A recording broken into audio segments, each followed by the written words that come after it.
پھر جب وہ دونوں ان دریاؤں کے سنگم پر پہنچے تو اپنی مچھلی بھول گئے. پھر اس مچھلی نے دریا میں سرنگ کی طرح اپنا رستہ بنا لیا. جب آگے چلے تو موسیٰ نے اپنے شاگرد سے کہا کہ ہمارا کھانا لاؤ، اس سفر سے ہم کو بہت تکان ہو گئی ہے. اس نے کہا کہ بھلا آپ نے دیکھا کہ جب ہم نے اس چٹان کے پاس آرام کیا تھا تو میں مچھلی وہیں بھول گیا، اور مجھے آپ سے اس کا ذکر کرنا شیطان نے بھلا دیا، اور اس مچھلی نے عجیب طرح سے دریا میں اپنا رستہ بنایا. موسیٰ نے کہا یہی تو وہ مقام ہے جسے ہم تلاش کرتے تھے. تو وہ اپنے پاؤں کے نشان دیکھتے دیکھتے لوٹ گئے.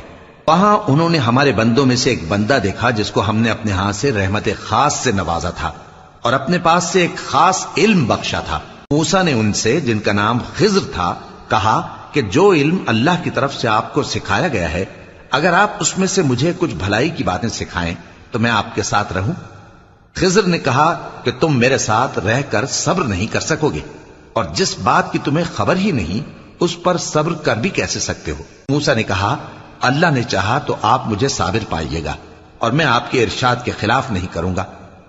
خضر نے کہا اگر تم میرے ساتھ رہنا چاہو تو شرط یہ ہے مجھ سے کوئی بات نہ پوچھنا جب تک میں خود اس کا ذکر تم سے نہ کروں.